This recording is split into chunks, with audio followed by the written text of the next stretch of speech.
कविता चली गांव की ओर। पटल पर आप सभी का स्वागत, अभिनंदन। मैं संतोष कुमार शर्मा, बाबा कानपुरी, आज इस पटल पर आप सबकी सेवा में उपस्थित हूँ। भाई पंकज जायसवाल जी हमारे साथ जुड़ गए हैं, मैं उनका स्वागत अभिनंदन करता हूँ।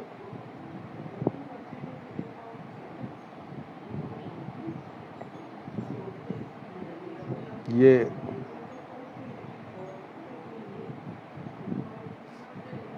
साहित्य जगत में एक बहुत अच्छा पटल है जो बहुत उत्कृष्ट सेवाएं दे रहा है।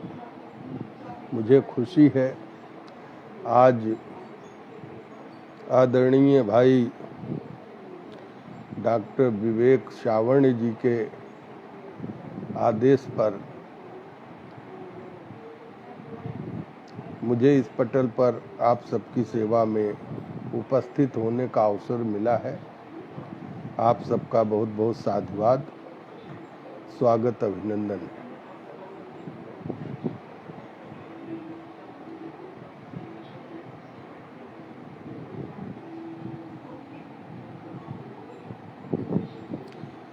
पंकज जायसवाल जी के साथ अंकुर किंक पाठक जी भी हमारे साथ जुड़ गए हैं। डॉक्टर विवेक सावर्ण जी भी हमारे साथ जुड़ गए हैं। दिल्ली से हमारे साथ अवधेश कुमार शर्मा जी जुड़ गए हैं। मैं आप सबका स्वागत अभिनंदन करता हूं। तेज नारायण पांडे तेजस जी भी हमारे साथ जुड़ गए हैं। तो कविता चली गांव की ओर पटल से पर मैं आपके बीच उपस्थित हूँ, बाबा कानपुरी। मित्रों, मेरा नाम संतोष कुमार शर्मा है। मैं मूल रूप से जिला रायबरेली के ग्राम झूलपुर का निवासी हूँ, जो कि आचार्य महावीर प्रसाद द्विवेदी की जन्मभूमि ग्राम दौलतपुर से 1 किलोमीटर की दूरी पर स्थित है। मेरी पहचान बाबा कानपुरी की है। कानपुर विश्वविद्यालय से मुझे के रूप में बाबा का खिताब मिला और मेरी पहचान कानपुरी हो गई। मैंने ग्रेजुएशन और पोस्ट ग्रेजुएशन कानपुर से किया था और उसके बाद मैं डाक तार विभाग में नौकरी लगी तो नोएडा आ गया और सन 1980 से यहाँ नोएडा पे निवास करता हूँ। यहीं से अपनी राजकीय सेवा समाप्त की और सन 80 से यहाँ की साहित्य सेवा से लगातार जुड़ा हूँ। साहित्य सेवा के साथ साथ साहित्य सृजन और देश भर में काव्य यात्राएं चलती रहीं जीवन भर। आज आप सबके बीच आकर मुझे बहुत आनंद की अनुभूति हो रही है और जैसा कि आज के कार्यक्रम का शीर्षक दिया गया है कविता चली गांव की ओर, तो मैं गांव से आपको जोड़ूंगा क्योंकि मेरी कविता की शुरुआत भी गांव से ही हुई है और मैं गांव से शहर की ओर आया हूं। मेरी काव्य यात्रा भी गांव से शहर की ओर है, लेकिन आज हम उपस्थित हैं कविता चली गांव की ओर। तो हमारी जो परंपरा है कि हम माँ सरस्वती जी का स्मरण करके ही कविता पाठ की शुरुआत करते हैं। माँ सरस्वती हमारी आराध्य देवी हैं, तो पहले मैं उनको कुछ अपने शब्द सुमन अर्पित करूंगा, उसके बाद आगे बात बढ़ेगी। सुने, मैं सरस्वती जी को कुछ अपने शब्द सुमन अर्पित कर रहा हूं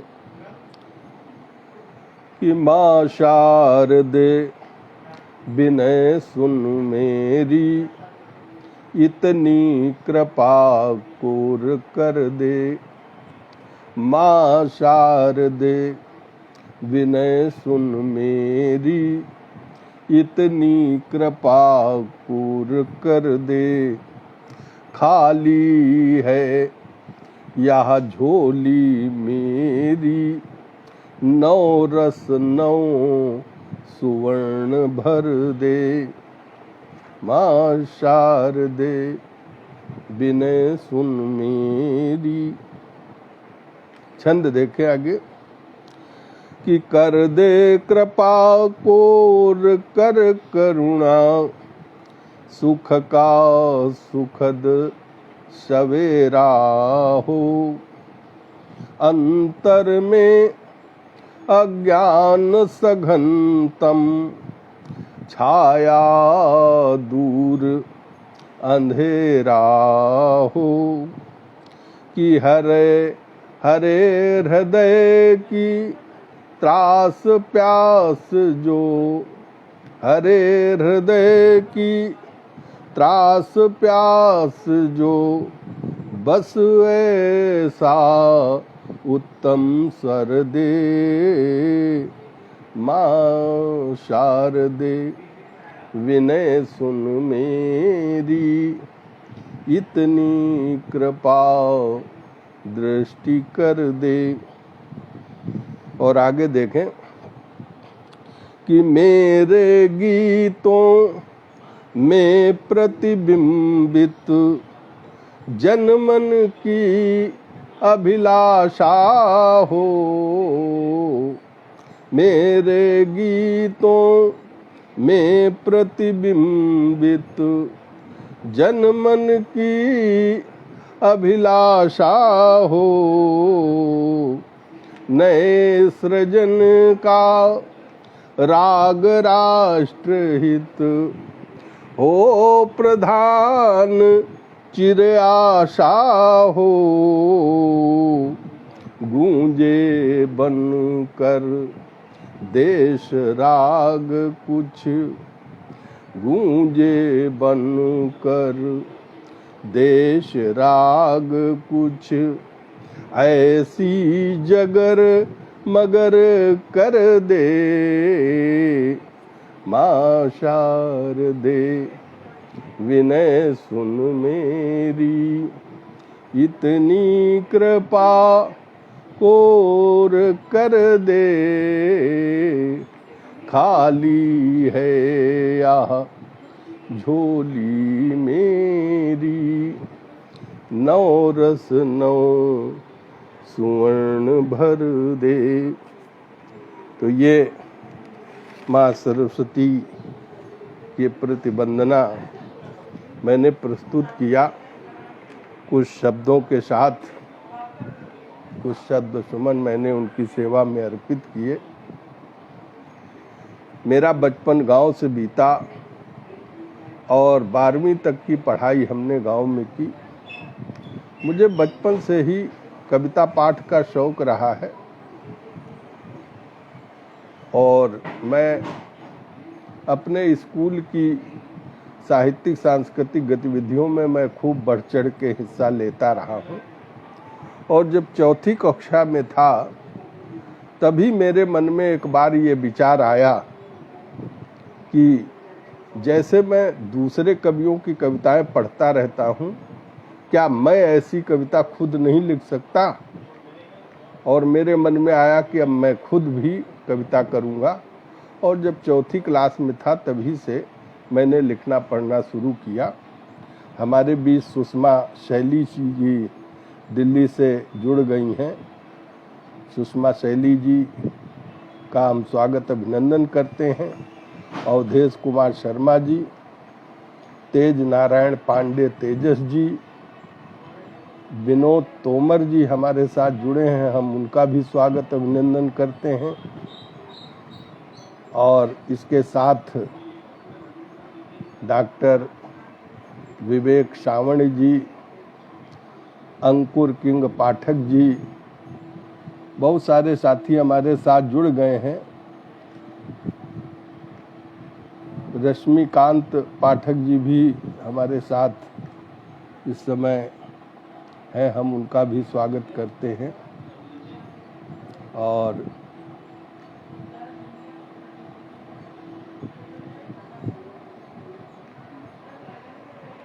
जितने भी साथी हमारे साथ जुड़े हैं, हम सबका स्वागत अभिनंदन करते हुए अपने कविता पाठ की इस कड़ी को आगे बढ़ाऊंगा। पंकज जायसवाल हमारे साथ सबसे पहले जुड़े थे और बराबर हमारा उत्साहवर्धन कर रहे हैं, तो मैं उनको भी बहुत बहुत सम्मान कर रहा हूं, स्वागत अभिनंदन कर रहा हूं उनका। जब मैं चौथी कक्षा में था तब मेरे मन में विचार आया कि मैं खुद भी क्यों न कविता करूं, और वहीं से मेरी शुरुआत हुई। मैं कहना चाह रहा हूं कि आज फेसबुक पटल पर और व्हाट्सएप वगैरह में बहुत बड़ी संख्या में नए नए रचनाकार और कुछ प्रतिष्ठित साहित्यकारों से संपर्क हो रहा है, उनको सुनने का अवसर मिल रहा है। थोड़ा सा मुझे महसूस होता है कि जो हमारे नए रचनाकार हैं वो कविता से बहुत कम जुड़े हुए हैं। कविताएं कर रहे हैं लेकिन उनको छंद और गीतों की समझ नहीं है। ज़्यादातर सब तुक ताल से अलग लिख रहे हैं, छंद की जो मर्यादा है उसका सही पालन नहीं कर रहे हैं। मैं चाहता हूं कि जो रचनाकार कवि धर्म से जुड़े हैं वो जिस विधा में भी लिखते हैं थोड़ा उसकी उनको समझ भी होनी जरूरी है। छंद बहुत सारे हैं, सभी छंदों की जरूरी नहीं कि आपको जानकारी हो, लेकिन जिस विधा में आप लिख रहे हैं, अगर गीत लिख रहे हैं तो आपको गीत की समझ होनी चाहिए, अगर छंद में लिख रहे हैं तो छंद की समझ होनी चाहिए, ताकि जो लिखें वो सही लिखें। क्योंकि छंद की सबसे बड़ी खूबी है कि उसकी एक लय गति होती है, उसे गा के पढ़ा जा सकता है। अगर आपको को लय और गति की सही पकड़ है तो आप अच्छा छंद लिख सकते हैं। तो इसलिए सबसे पहले जरूरी है कि हम जिस विधा में लिखते हैं उस विधा का हमें थोड़ा सा ज्ञान होना चाहिए। मैंने जो पहली कविता लिखी थी कक्षा 4 में, तब मुझे न तो छंद का ज्ञान था न कविता का ज्ञान था, लेकिन चूंकि कविता पाठ का मुझे शौक था तो मुझे लय और गति की पकड़ थी। तो मैंने जो पहली पंक्तियां लिखी थी वो बिल्कुल छंद में फिट थी। वो पहले तो मुझे नहीं पता था, लेकिन जब मैं बड़ा हुआ और थोड़ा छंद का ज्ञान हुआ तो मैंने वो कविता की कसौटी में जब उन पंक्तियों को देखा तो वो बिल्कुल छंद में थी। और मैं दो पंक्तियां सुनाता हूं, सुने कि स्वामी विवेकानंद तुम हो विवेकानंद और सचमुच तुम्ही को मिला जग में विवेकानंद। कविता तो लंबी थी, वो मैं अब स्मरण में भी नहीं है, ना मेरे पास उपलब्ध है, लेकिन अब जब मैं इन्हीं दो पंक्तियों को देखता हूं तो ये पूरा अपने आप में एक कंप्लीट मुक्तक है। तो जिसे लय और गति का ज्ञान है वो कविता का छंद की अगर जानकारी भी नहीं है तो भी वो काफ़ी हद तक सही लिख सकता है। तो ये माँ वाणी की कृपा रही है मेरे साथ, शुरू से ही मैं लय गति से जुड़ा रहा हूँ, गायन का मुझे शौक था। मैं आपके सामने वो कविता प्रस्तुत करना चाहता हूँ जो मैंने गांव में रह करके शुरू में लिखी, क्योंकि कविता चली गांव की ओर, तो मैं गांव से जुड़ी हुई कविताओं से आप लोगों को पहले जोड़ना चाहूँगा। कुछ लोगों को कविता विरासत में मिलती है, मुझे कविता विरासत में नहीं मिली बेशक, लेकिन ये जरूर है कि मेरे बाबा जी जो थे वो बहुत अच्छे गायक कलाकार थे, वो भजन के गायक थे।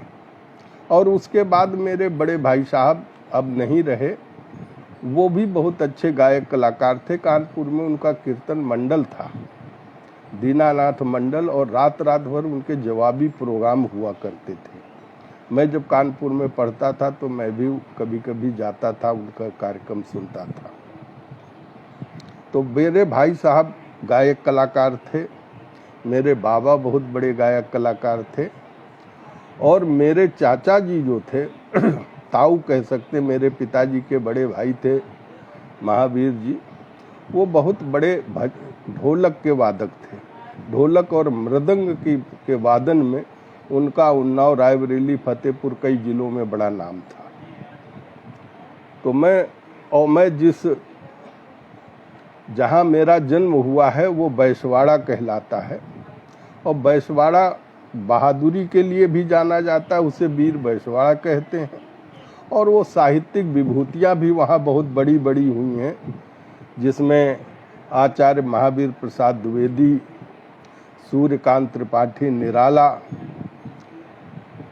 कवि सम्राट पंडित गया प्रसाद शुक्ल स्नेही, प्रताप नारायण मिश्र, और हास्य के बहुत बड़े कवि रमई काका, श्री चंद्रभूषण त्रिवेदी रमई काका भी बैसवाड़ा क्षेत्र के थे।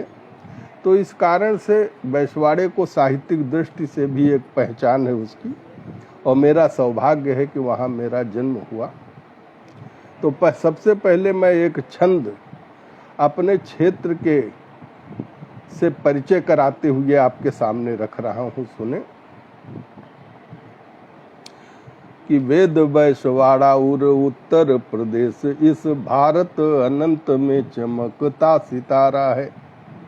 वेद बैसवाड़ा उर उत्तर प्रदेश इस भारत अनंत में चमकता सितारा है, और पावन पुरातन सनातन स्वभाषायुत प्रबल प्रवाहित सुछंद काव्य धारा है, कि ऐसे कुंज काव्य कुंज में अमर लता स्वरूप, ऐसे काव्य कुंज में अमर लता स्वरूप ग्राम झूलपुर का अलौकिक नजारा है, और पांचाल ब्राह्मण विदित विश्वकर्मा श्रेष्ठ वंश बकसरिया गोत्र शांडिल्य हमारा है, वंश बकसरिया गोत्र शांडिल्य हमारा है। और हमारे ताऊ महावीर जब तक जिंदा रहे तब तक हमारे दरवाजे 10-5 लोग हमेशा बैठे रहते थे। एक बड़ा अच्छा वातावरण था, और वो बड़े सोशल व्यक्ति थे, बहुत सामाजिक व्यक्ति थे, और बहुत प्रेमी थे। तो उनके पास कुछ न कुछ लोग हर समय बैठे रहते थे।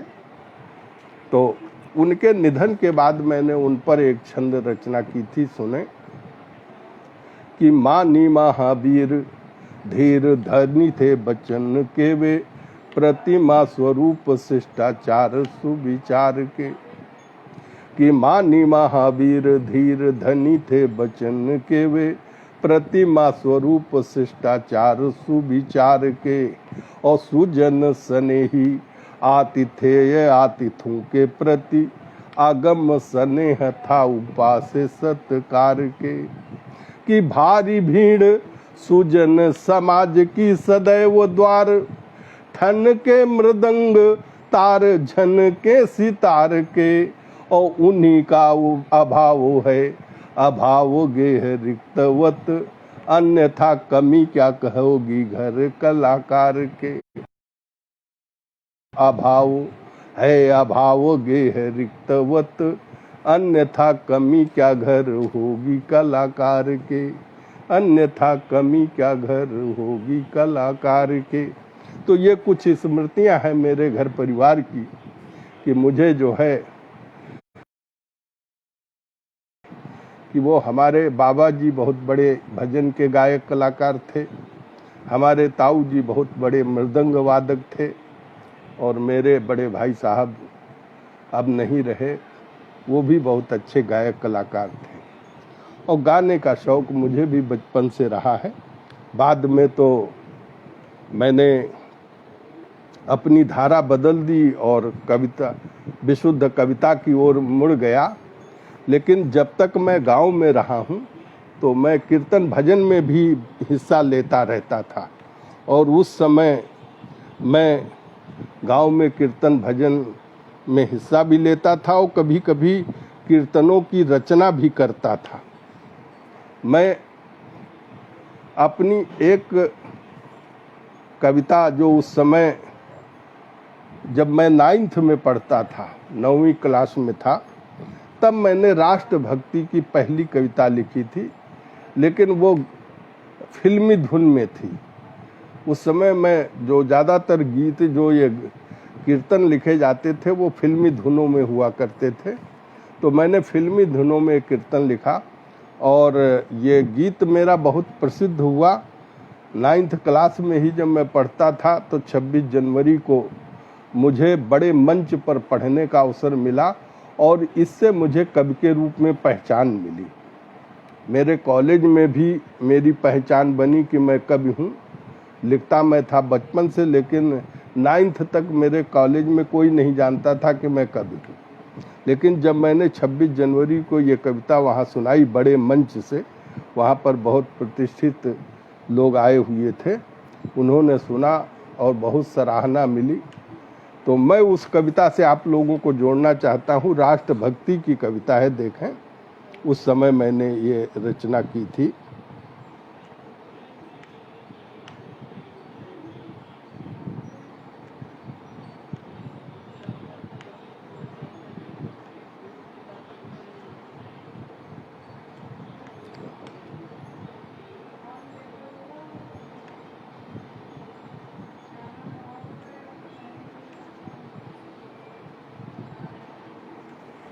हाँ सुने, देखें।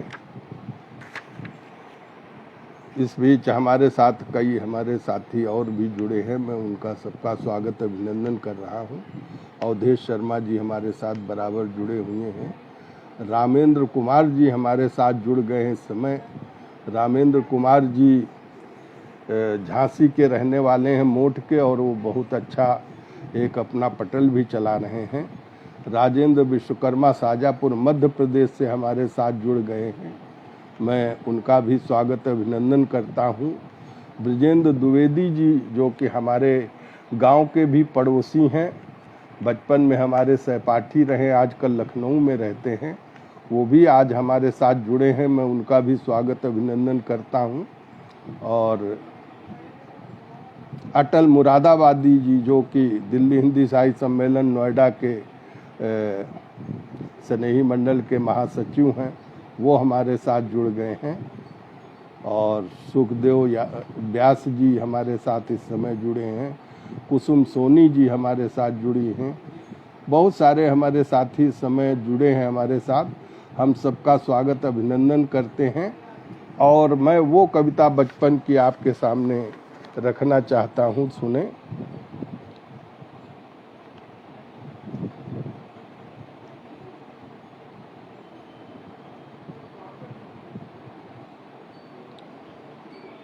जब मैं इंटर 9th में पढ़ रहा था तब की ये मेरी रचना है, और ये मैंने उस समय राष्ट्रभक्ति के रंग में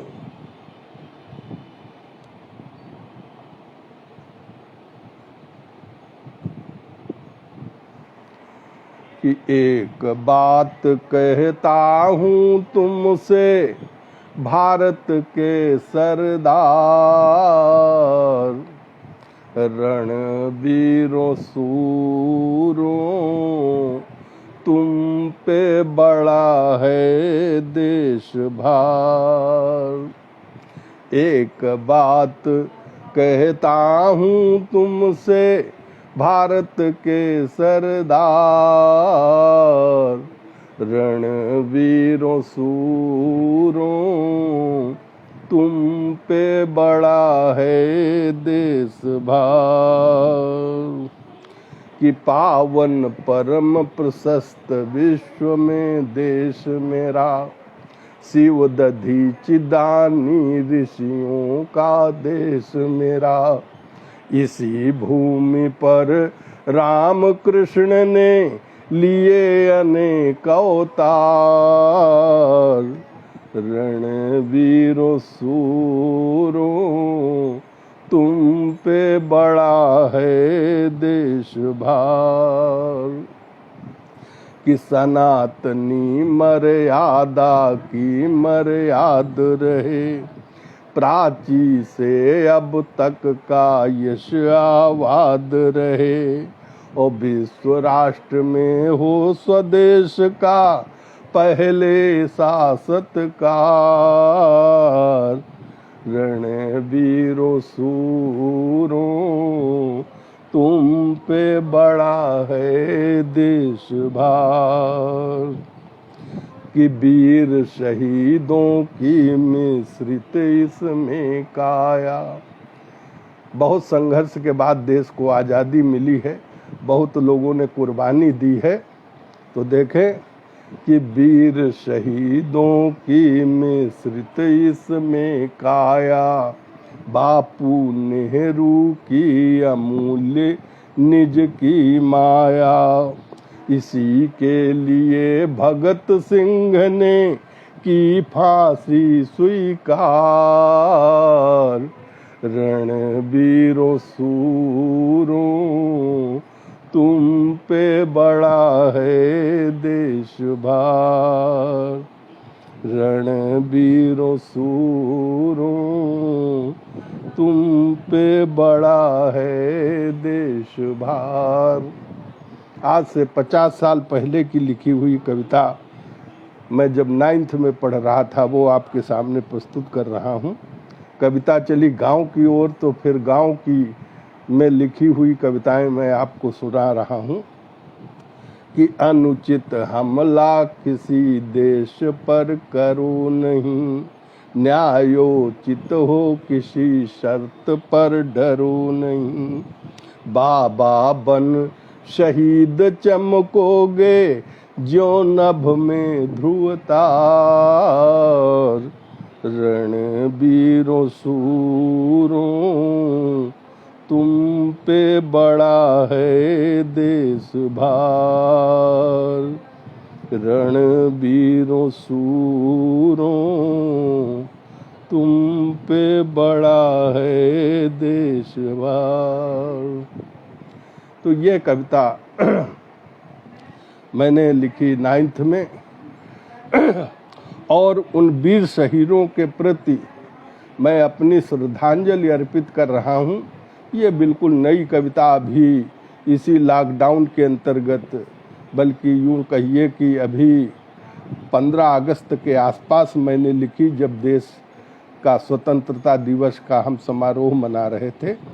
मैंने वीर सपूतों के प्रति अपने श्रद्धा सुमन अर्पित किए हैं एक छंद के माध्यम से। ये छंद हमारी प्रिय विधा है जो मैं आपके सामने रख रहा हूँ। देख कि फांसी पर झूल बलिदान हुए जो सपूत, हरा भरा जिनसे ये देश का चमन है, फांसी पर झूल बलिदान हुए जो सपूत, हरा भरा जिनसे ये देश का चमन है, सीमाओं की रक्षा नित करते भरों से आज, सीमाओं की रक्षा नित करते भरों से आज, जिनके हमारा ये सुरक्षित वतन है, कि आन बान शान ऊंची जिनसे है भारत की, आन बान शान ऊंची जिनसे है भारत की, अनमोल हीरा हर सैनिक रतन है, और जितने भी शूरवीर देश के हमारे आज,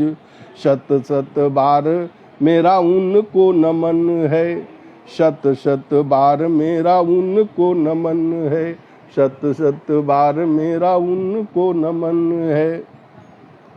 तो ये कविता भाई राजेंद्र विश्वकर्मा जी हमारे साथ जुड़े हुए हैं, सुखदेव व्यास जी, रामेंद्र कुमार जी, संतोषी दीक्षित भी कानपुर से हमारे साथ जुड़ गई हैं। मैं उनका भी स्वागत अभिनंदन करता हूं। संतोषी दीक्षित जी बहुत अच्छी अवधी की कवित्री भी हैं, अन्य विधाओं में भी लिखती हैं, लेकिन अवधी की कविता के लिए विशेष रूप से वो जानी जाती हैं। वो भी हमारे साथ इस समय जुड़ी हैं। सुषमा शैली जी यहाँ दिल्ली से हमारे साथ जुड़ी हुई हैं। तो आप सब लोगों का मैं बहुत बहुत स्वागत अभिनंदन करता हूँ। अटल मुरादाबादी जी नोएडा से हमारे साथ, हमारे प्रिय साथी भी हैं और बहुत अच्छे ओज और व्यंग के कवि हैं, तो वो भी हमारे साथ इस समय जुड़े हुए हैं। देवेंद्र कुमार शर्मा जी भी हमारे साथ जुड़ गए हैं, मैं उनका स्वागत करता हूं। वो भी दिल्ली में बहुत अच्छे गीतकार हैं, गज़लकार हैं। तो देवेंद्र कुमार शर्मा जी का भी मैं स्वागत अभिनंदन करता हूं और आप सबका स्वागत अभिनंदन करते हुए मैं कुछ तात्कालिक घटनाक्रमों से भी आप लोगों को जोड़ना चाहूँगा। पहले की रचनाएं तो साथ साथ चलती रहेंगी और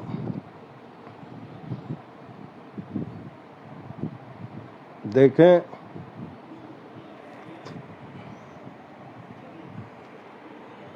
हमारे देश में खेल कूदों में जैसे बड़े बड़े इतिहास रचे जाते हैं, आए दिन इतिहास रचे जाते रहते हैं, तो और दूसरे क्षेत्रों में भी कई इतिहास रचे गए। मोदी जी ने भी देखिए अभी कई इतिहास रचे, धारा 370 हटाकर और राम मंदिर का मुद्दा हल करके उन्होंने भी इतिहास रचा।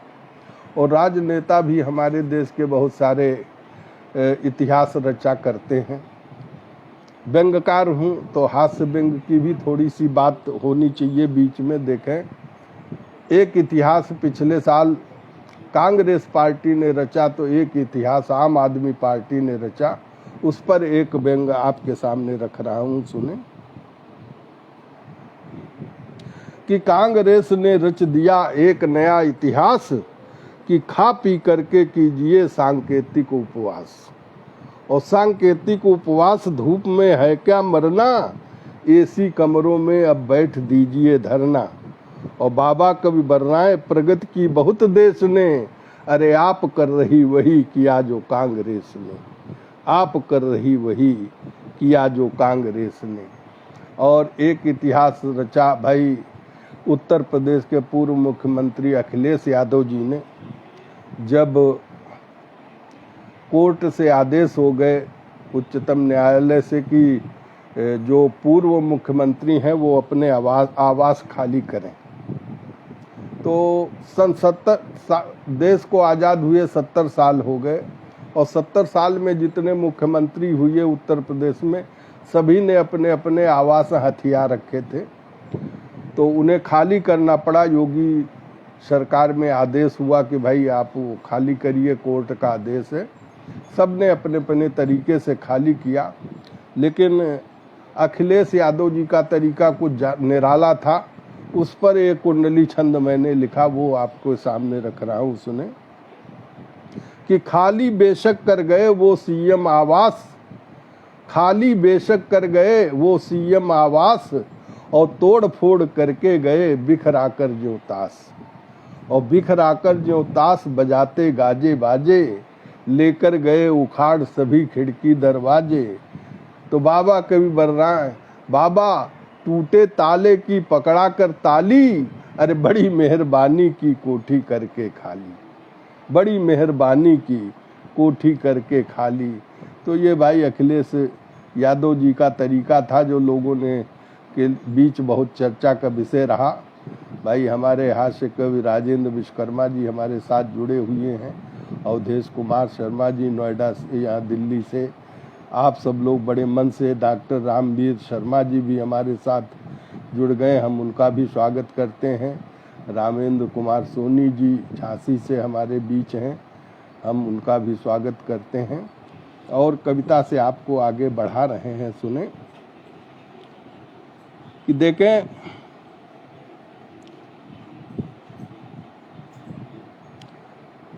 कुछ राजनीतिक घटनाएं हैं जो अक्सर आपके सामने चर्चा का विषय बनी रहती हैं, मैं उनसे आप लोगों को जोड़ना चाहता हूं कि कांग्रेस में 70 साल से एक परिवार का आधिपत्य है।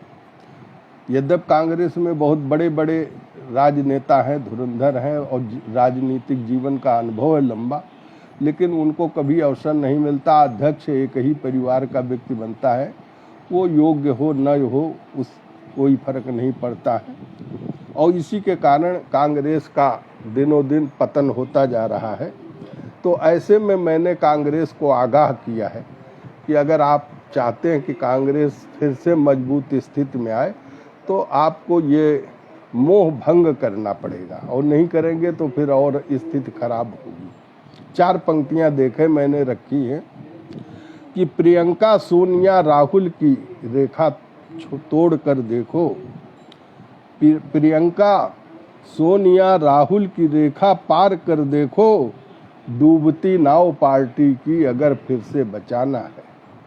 प्रियंका सोनिया राहुल की रेखा पार कर देखो, डूबती नाव पार्टी की अगर फिर से बचाना है। और अगर तुम चाहते हो कांग्रेसी फिर ध्वजा फहरे, अगर तुम चाहते हो कांग्रेसी फिर ध्वजा फहरे, तो ढांचा पार्टी का बाबरी होगा ढहाना है। तो ढांचा पार्टी का, ये पार्टी का एक प्रकार से बाबरी ढांचा बना हुआ है, और जिसके कारण पार्टी आगे बढ़ नहीं पा रही, और जब तक इस ढांचे को नहीं तोड़ा जाएगा तब तक कांग्रेस का भला नहीं होने वाला। तो ये मेरी एक सलाह थी, व्यंग्यकार के नाते कह लें या साहित्यकार के नाते मैंने रखी है। और इधर जो मोदी जी ने इतिहास रचे, उस पर कई लोगों ने उनके ऊपर उंगलियां उठाई। कोई भी अच्छा से अच्छा काम होता है तो कुछ लोग उसकी सराहना करते हैं, तो कुछ लोग उस पर उंगली भी उठाते हैं। ये एक राजनीतिक षड्यंत्र है। विजेंद्र द्विवेदी जी हमारे साथी बचपन के जुड़े हुए हैं, और कांग्रेस को मजबूत बनाने की सलाह देने वाले पार्टी में नहीं रह सकते। उनका कहना है कि कांग्रेस में जो व्यक्ति पार्टी को मजबूत करने की बात करेगा उसका वहां से निकाला हो जाता है, उसको पार्टी से निकाल दिया जाता है, उसकी राजनीतिक हत्या कर दी जाती है। और 70 साल से यही होता आ रहा है। जो विजेंद्र द्विवेदी जी कह रहे हैं, ये पिछले 70 साल से होता आ रहा है। और मैं कह रहा हूं कि जब तक इस परंपरा से नहीं हटेंगे तब तक कांग्रेस का भला नहीं होगा। तो इधर 4 पंक्तियां और मैं दे रहा हूं। ये कश्मीर हमारा है। 70 साल से हम कश्मीर को कहते आ रहे थे कि ये हमारा जो है धरती का स्वर्ग है, और ये देश का, हमारे भारत का अभिन्न अंग है। लेकिन वो अभी तक अभिन्न अंग नहीं था, वो देश की धारा से कटा हुआ था। धारा 370 हटने के बाद ही वो राष्ट्रीय धारा से जुड़ा है। उस पर 4 पंक्तियां देखें कि बापू नेहरू की भूलों को फिर से गया सुधारा है। बापू नेहरू की भूलों को फिर से गया सुधारा है, और मुरझाए उपवन का सारा बदला हुआ नजारा है। बापू नेहरू की भूलों को फिर से गया सुधारा है, और मुरझाए उपवन का सारा बदला हुआ नजारा है। अमित शाह मोदी जी ने है एक नया इतिहास रचा। अमित शाह मोदी जी ने है एक नया इतिहास रचा। अब हम कह सकते हैं प्यारा ये कश्मीर हमारा है। अब हम कह सकते हैं प्यारा ये कश्मीर हमारा है। तो ये बंधुओं, ये जो सच्चाई है समय की, वो हमें स्वीकार करनी पड़ेगी। और अगर हम इस सच्चाई को स्वीकार नहीं करेंगे तो निश्चित रूप से आप समझ लें कि उससे देश का नहीं, न तो भला है न अपना निजी भला है। और हम व्यंग्यकारों का, साहित्यकारों का ये दायित्व तो बनता है कि जो हमारे यहाँ कमियां हैं हमारे समाज में, राजनीतिक दृष्टि से या किसी भी दृष्टि से, हमें उन्हें स्वीकार करना चाहिए और उन पर चिंतन मनन होना चाहिए, उन पर सुधार होना चाहिए। हम लोग हर साल शहीदों को श्रद्धांजलि देते हैं, राजनेता भी श्रद्धांजलि देते हैं और लोग भी श्रद्धांजलि देते हैं। लेकिन देश के जो हमारे सपूत हैं, वीर सैनिक हैं, जो देश की आज़ादी के लिए और देश की सुरक्षा के लिए अपना अमूल्य जीवन कुर्बान कर रहे हैं, उनको श्रद्धांजलि देना तो हमारा दायित्व है। लेकिन श्रद्धांजलि के साथ साथ जो हमारा दोहरा चरित्र है, जब तक हम उससे नहीं हटेंगे तब तक वो सच्ची श्रद्धांजलि उनको नहीं मिलेगी। हमारी कथनी करनी में सामंजस्य नहीं है, इसलिए हम सच मन से दिखावे के लिए उनको श्रद्धांजलि देते हैं, मन से नहीं देते हैं। सच्ची श्रद्धांजलि तब होगी, मैं कुछ पंक्तियां आपके सामने रख रहा हूं, सुने, कि पत्थर से ईंटों का जवाब जिस दिन देकर दिखलाएंगे, पत्थर से ईंटों का जवाब जिस दिन देकर दिखलाएंगे, हम अमर शहीदों को सच्ची श्रद्धांजलि तब दे पाएंगे। हम अमर शहीदों को सच्ची श्रद्धांजलि तब दे पाएंगे, जो जिए देश के लिए मरे, जो जिए देश के लिए मरे, उनको मेरा शत बार नमन। जो जिए देश के लिए मरे, उनको मेरा शत बार नमन।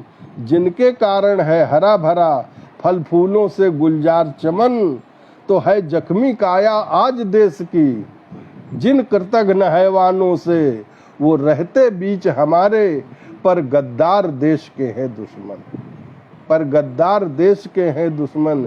देखिए क्या है कि जो हमारे पड़ोसी राज्य हैं, चाहे वो चीन हो या पाकिस्तान, वो हमारे दुश्मन हैं, वो हमारे साथ हमेशा सीमा पर कुछ न कुछ शरारत करते रहते हैं, तो उनसे तो हमें सतर्क रहने की ज़रूरत है। लेकिन हमारे बीच भी कुछ ऐसे गद्दार रह रहे हैं जो देश के अंदर रह कर के देश विरोधी गतिविधियां चला रहे हैं, हमें उनसे भी बहुत सतर्क रहने की ज़रूरत है। तो उस पर मेरी पंक्तियां हैं, और देखें कि जो रहते बीच हमारे, पर गद्दार देश के हैं दुश्मन। इन नागों की असली सूरत, इन नागों की असली सूरत जिस दिन सबको दिखलाएंगे, हम अमर शहीदों को सच्ची श्रद्धांजलि तब दे पाएंगे। हम अमर शहीदों को सच्ची श्रद्धांजलि तब दे पाएंगे। और देखें, मानवता के विरुद्ध जिनका आचरण घोर पापाचारी, मानवता के विरुद्ध जिनका आचरण घोर पापाचारी, और जिनकी नस नस में भरी हुई हिंसा, नफरत और गद्दारी, तो पशुओं से भी जो गिरे हुए, पशुओं से भी जो गिरे हुए, कैसे इनको इंसान कहें। बदनाम कर रहे मजहब को, कैसे इनको गुणवान कहें। बदनाम कर रहे मजहब को, कैसे इनको गुणवान कहें। तो हम राष्ट्रभक्त क्या कर सकते, हम राष्ट्रभक्त क्या कर सकते, जिस दिन इनको बतलाएंगे, हम अमर शहीदों को सच्ची श्रद्धांजलि तब दे पाएंगे। हम अमर शहीदों को सच्ची श्रद्धांजलि तब दे पाएंगे। तो बंधुओं, ये मेरी अमर शहीदों के प्रति श्रद्धांजलि है, और जब तक हम अपनी कथनी करनी में सामंजस्य नहीं लाएंगे, तब तक ये असली श्रद्धांजलि नहीं होगी। भाई रामेंद्र कुमार जी जय हिंद, जय भारत, वंदे मातरम कर रहे हैं। राष्ट्र वैसे भी ओज के कवि हैं, बहुत अच्छा वो लिखते हैं। तो स्वाभाविक है उनके मन में जो भावनाएं हैं। कविता चली गांव की ओर, बराबर हमारे डॉक्टर विवेक सावर्ण जी हमारे साथ जुड़े हैं और हमारा मनोबल बढ़ा रहे हैं। अवधेश कुमार शर्मा जी, हास्य कवि राजेंद्र जी, अटल मुरादाबादी और संतोषी दीक्षित जी भी कानपुर से हमारे बीच जुड़ी हुई हैं। आप सब लोग बड़े मन से कविता सुन रहे हैं। वीरेंद्र झा हास्य कवि, वो भी जुड़ गए हैं, वो भी शाजापुर मध्य प्रदेश के रहने वाले हैं, और वो भी आज हमारे साथ जुड़े हैं। डॉक्टर रामवीर शर्मा जी भी हमारे साथ जुड़े हैं। तो आप सब बहुत प्रबुद्ध श्रोता भी हैं और बड़े मन से सुनते हैं और उत्साहवर्धन भी करते हैं। अजय मिश्र जी हमारे साथ जुड़े हैं। अजय मिश्र जी छंद परंपरा के बहुत अच्छे कवि हैं और उनके समैया और घनाक्षरी छंद सुनने योग्य होते हैं और बहुत साहित्य प्रेमी व्यक्ति हैं, वो भी हमारे साथ जुड़े हैं। हम आप सबका स्वागत अभिनंदन करते हुए एक थोड़ा सा हास्य व्यंग से जोड़ने की कोशिश कर रहा हूँ, क्योंकि मेरी पहचान हास्य व्यंग की है और आप लोग भी अपेक्षा कर रहे होंगे कि कुछ हास्य व्यंग की बात हो। तो मैं, जैसे हमारे जो संत कवि थे वो पद लिखा करते थे, तो उसी पद की परंपरा में मैंने भी सोचा कि मुझे भी पद लिखना चाहिए। आजकल पद की रचना बहुत कम की जा रही है, कोई कोई कभी कभार एक आधा पद लिखता है। तो मैंने कहा हमें भी उसकी शुरुआत करनी चाहिए। विजेंद्र द्विवेदी जी देखें, पद, मैंने एक पद की रचना की है, और इस पद की रचना तब हुई जब पिछले चुनाव में सपा और बसपा का गठबंधन हुआ। आप सभी लोग जानते हैं कि सपा माननीय मुलायम सिंह जी और बहन मायावती जी के बीच बहुत विरोधाभास रहा है, वो एक दूसरे के कट्टर विरोधी रहे। लेकिन राजनीति में सब कुछ संभव है। ये राजनीति में ही संभव है कि धुर विरोधी भी हाथ आपस में मिला लेते हैं। अटल मुरादाबादी जी देखिए किस तरह से धुर विरोधी हाथ मिलाते हैं राजनीति में, और उससे ये एक संदेश जाता है कि जैसे हमारे समाज में राजनेताओं का कोई ईमान धर्म नहीं है। इसीलिए राजनेताओं की छवि बड़ी बिगड़ती जा रही है, क्योंकि वो अपनी कुर्सी के लिए कुछ भी खेल खेल सकते हैं। तो ये सारी कहानी को ध्यान में रखते हुए मैंने ये रचना की है, और एक पद के माध्यम से इस रचना को मैंने लिखा है। देखें, एक पद के रूप में ये रचना तैयार हो गई है।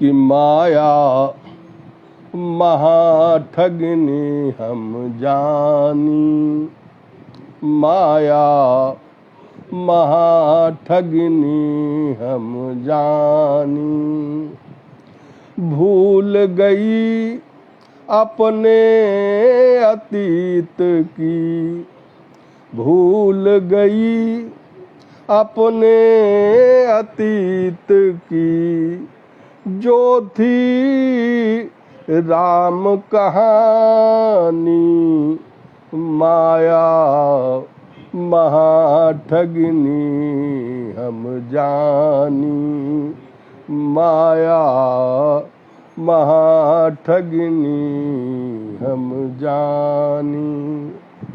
और जैसा कि आप सबको पता है कि जब समाजवादी पार्टी के कुछ लोगों ने जानलेवा हमला मायावती पर किया था, तो किसने जाकर उनको बचाया था? उन लोगों ने बचाया था जिनको वो अक्सर गालियां दिया करती थी।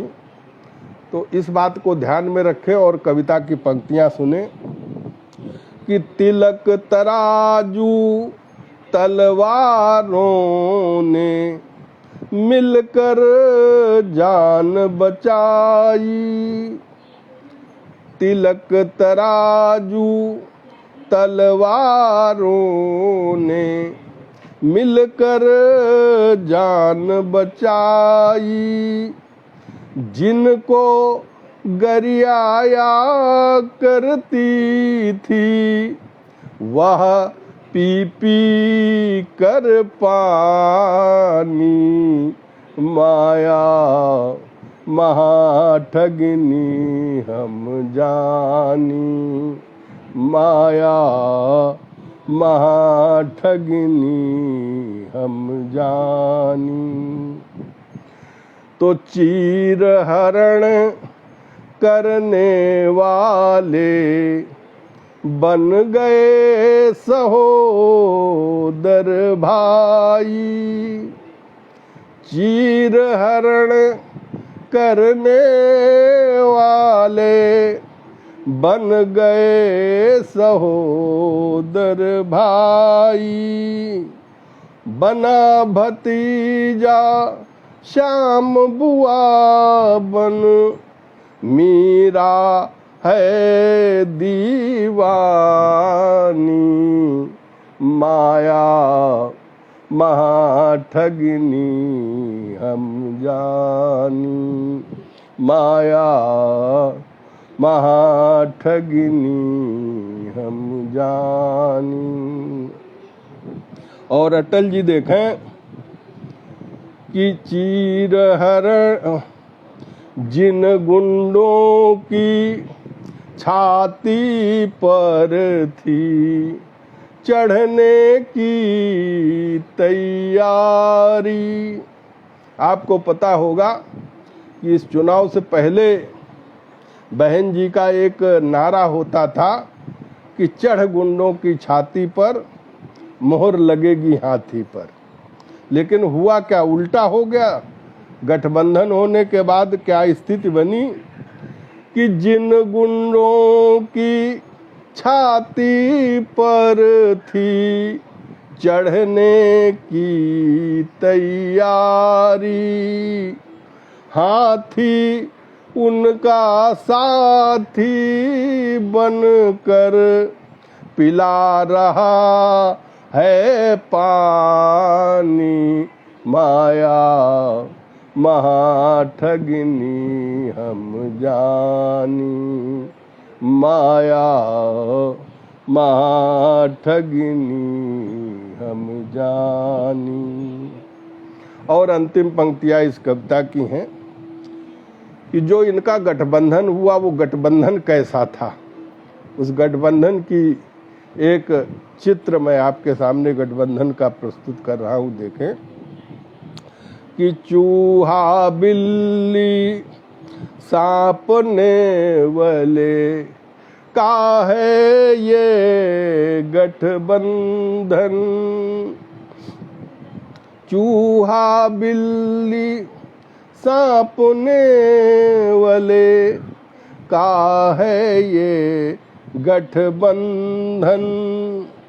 और समझ रही भोली जनता भी अब हो गई सयानी, माया महाठगिनी हम जानी, माया महाठगिनी हम जानी। भूल गई अपने अतीत की जो थी राम कहानी, माया महाठगिनी हम जानी। तो ये कविता, राजनीति में सब कुछ जायज है और सब कुछ होता है। अभी तो यही कहा जाता है कि राजनीति में सब कुछ जायज है, और जायज है लेकिन वो देश के लिए घातक भी है। ये अच्छा नहीं है संदेश। तो लेकिन अब जो कुछ हो रहा है हो रहा है। अब इस समय सितंबर का महीना चल रहा है, ये हिंदी पखवाड़े का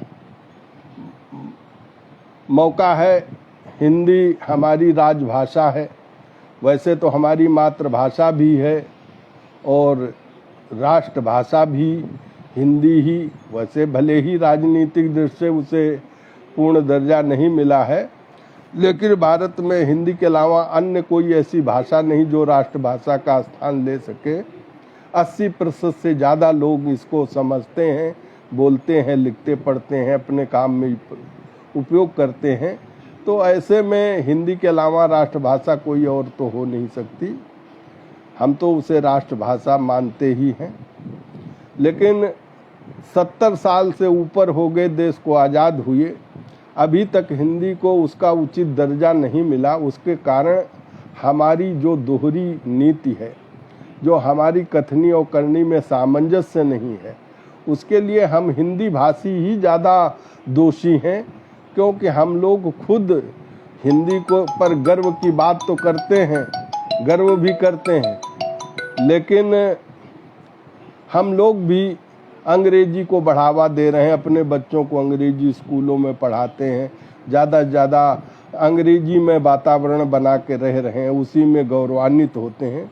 तो ये जो नीति है हमारी, वो मैं उस पर थोड़ा सा कटाक्ष करते हुए ये हिंदी पर, राजभाषा पर कुछ पंक्तियां सुना रहा हूं। देखिए, भाई अवधेश शर्मा जी, हास्य कवि राजेंद्र विश्वकर्मा जी और ब्रिजेंद्र द्विवेदी जी तो लगातार हमारे साथ जुड़े हुए हैं।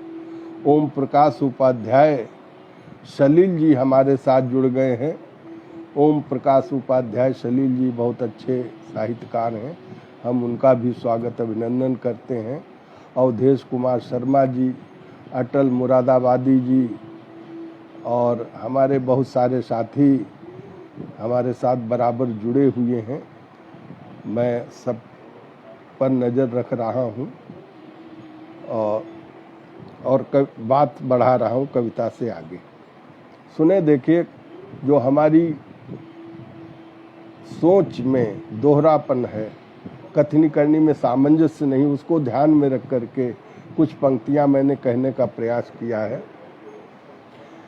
कि राग हिंदी का मजे से गुनगुनाते जा रहे हैं और इंग्लिश के स्वरों में स्वर मिलाते जा रहे हैं।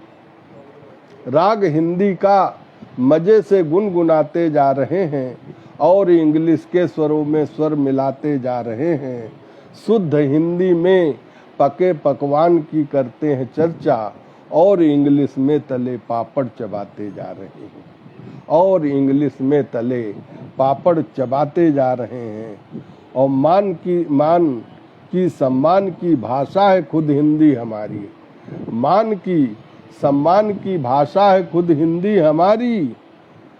खीर पूड़ी पंडितों को बस खिलाते जा रहे हैं। मान की सम्मान की भाषा है खुद हिंदी हमारी। पूछिए इंग्लिश में क्यों वो खिलखिलाते जा रहे हैं। और रह गया हिंदी का पखवाड़ा जो बनकर पितृपक्ष, रह गया हिंदी का पखवाड़ा जो बनकर पितृपक्ष। खीर पूड़ी पंडितों को बस खिलाते जा रहे हैं, खीर पूड़ी पंडितों को बस खिलाते जा रहे हैं। और राग हिंदी का मजे से गुनगुनाते जा रहे हैं और इंग्लिश के स्वरों में स्वर मिलाते जा रहे हैं, और इंग्लिश के स्वरों में स्वर मिलाते जा रहे हैं। और वैसे अब कार्यक्रम का समय पूरा हो रहा है और मुझे समय का भी ध्यान है, और मैं अपनी बात को समाप्त करना चाहूँगा कुछ पंक्तियों से। देखें, जो तात्कालिक घटनाक्रम है हमारे यहाँ का, अगर उस पर मैं कुछ जिक्र नहीं करूँगा तो बात अधूरी रह जाएगी, इसलिए मैं इन पंक्तियों से अपनी बात को पूरा करना चाहूँगा कि देखें, ये जो घटना बम्बई में घटी और उस घटना को लेकर के जो फिल्म जगत के बड़े बड़े धुरंधर, बड़े बड़े जो वहाँ के स्तंभ हैं, वो सब चुप हैं, मौन हैं, कोई मुंह से बोल नहीं रहा है। तो इनके मौन पर मैंने जो है एक व्यंग किया है। देखें, दो दोहे आपके सामने रख रहा हूँ कि अजय देवगन दीपिका, बिग बी आमिर खान। वैसे मैं बिग बी का, अमिताभ बच्चन जी का बहुत सम्मान करता हूँ, लेकिन इतने बड़े अभिनेता हो करके और इस प्रकरण में जिस तरह से वो मूकदर्शी हैं, और जया बच्चन जी की जो भूमिका है, वो एक राज्यसभा सदस्य हैं और वहाँ पर इसके विरुद्ध जो वो बोल रही हैं, तो उससे भी बड़ा मन को आघात पहुँचता है। देखिए कि अजय देवगन दीपिका, बिग बी आमिर खान, करण अनिल रणवीर हो शाहरुख या सलमान। करण अनिल रणवीर हो शाहरुख या सलमान। और फिल्म जगत के सूरमा, फिल्म जगत के सूरमा, दीनहीन असहाय। फिल्म जगत के सूरमा, दीनहीन असहाय। और चुप्पी साधे लग गई ज्यों कंगना की है। चुप्पी साधे लग गई ज्यों कंगना की हाय। और सिर्फ जया अमिताभ क्यों, सिर्फ जया अमिताभ क्यों, हैं स्टार अनेक, शिवसेना के सामने जितने घुटने टेक। शिवसेना की देखिए, फिर से मैं सुना रहा हूं कि सिर्फ जया अमिताभ क्यों, हैं स्टार अनेक, शिवसेना सम्मुख दिए जिसने घुटने टेक। और चली बिलारी हज करन, 100 चूहा खाए। चली बिलारी हज करन, 100 चूहा खाए। राज्यसभा में अब रही है औकात दिखाए। और जहां जहां आवास है, जहां जहां उद्योग, जहां जहां आवास है, जहां जहां उद्योग, वहां वहां पर गटर है जो कि बढ़ाते रोग। अब वो गटर केवल बंबई में फिल्म सिटी में नहीं है। गटर की बात कर दिया कंगना ने तो इन लोगों को बहुत बुरा लगा। गटर तो वहाँ है, जहाँ आवास है, जहाँ उद्योग है, वहाँ गटर है। और उन गटरों की सफाई तो होनी चाहिए ना, कि जहाँ जहाँ आवास है, जहाँ जहाँ उद्योग, वहाँ वहाँ पर गटर है जो कि बढ़ाते रोग। और जया भादुड़ी क्यों नहीं करती ये स्वीकार, जया भादुड़ी क्यों नहीं करती ये स्वीकार। सांसद हैं खुलकर नहीं क्यों करती प्रतिकार। सांसद हैं, अभिनेत्री भी रही हैं और आज सांसद हैं, तो उनको तो इस चीज का विरोध करना चाहिए ना जिसका वो बचाव कर रही। सांसद हैं खुलकर नहीं क्यों करती प्रतिकार।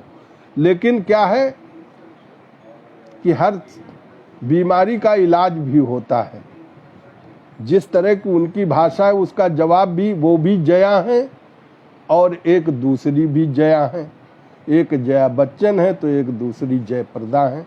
दोनों सांसद हैं और उन्होंने एक जया दूसरी जया का काट करके वो सच्चाई सामने ला रही है। तो उस पर एक दोहा और सुन ले कि जहर जहर को मारता लाख टके की बात। जहर जहर को मारता लाख टके की बात, जया जया को दे रही देखो कैसे मात। जया जया को दे रही देखो कैसे मात।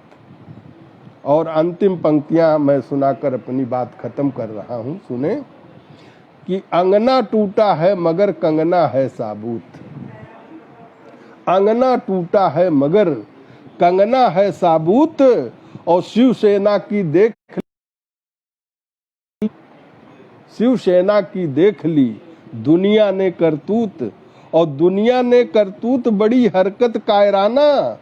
सत्ता का मद कहीं निगाहें और कहीं निशाना। सत्ता का मद कहीं निगाहें कहीं निशाना। तो बाबा कवि बर्राए लग रहा सूना अंगना।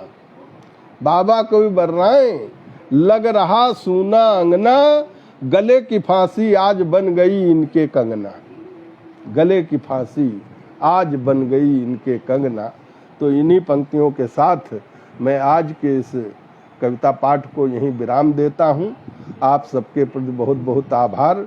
डॉक्टर विवेक सावर्ण जी, जिनके माध्यम से मुझे ये अवसर मिला आप सबके बीच आने का, मैं सबसे पहले उनको हार्दिक बधाई देता हूं और बहुत बहुत धन्यवाद ज्ञापित करता हूं।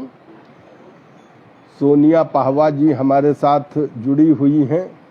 सोनिया पाहवा जी, अवधेश कुमार शर्मा जी लाख टके की बात को स्वीकार कर रहे हैं, मैं उनका भी आभार व्यक्त करता हूं। हास्य कवि राजेंद्र विश्वकर्मा जी, विजेंद्र द्विवेदी जी जहर जहर को मारता वो भी स्वीकार कर रहे हैं, मैं उनका भी आभार व्यक्त करता हूं। अटल मुरादाबादी जी बराबर हमारी कविता पर फूल से हमारा स्वागत कर रहे हैं, मैं उनके प्रति भी अपना आभार व्यक्त करता हूं। अटल मुरादाबादी जी, विजेंद्र द्विवेदी जी, सोनिया पावा जी, अवधेश कुमार शर्मा जी, हास्य कवि राजेंद्र विश्वकर्मा जी, आप सभी लोग जितने लोग इस कार्यक्रम से जुड़े हुए हैं, सुषमा शैली जी दिल्ली से हमारे साथ जुड़ी हुई हैं और लगातार हमारे कार्यक्रम में उनका योगदान रहा। मैं आप सबके प्रति आभार व्यक्त करता हूं कि आप सबने, ममता भट्ट जी भी हमारे साथ जुड़ी हुई हैं, सोनिया पाहवा जी, आप सबके प्रति हमारा बहुत बहुत आभार। और आप सबने जुड़ करके इस कार्यक्रम को सफल बनाने में जो अपनी भूमिका निभाई है, उसके प्रति मैं आप सबके प्रति अपना आभार व्यक्त करते हुए अपनी वाणी को विराम देता हूं। जय भारत, जय हिंद, जय भारत। बहुत बहुत धन्यवाद।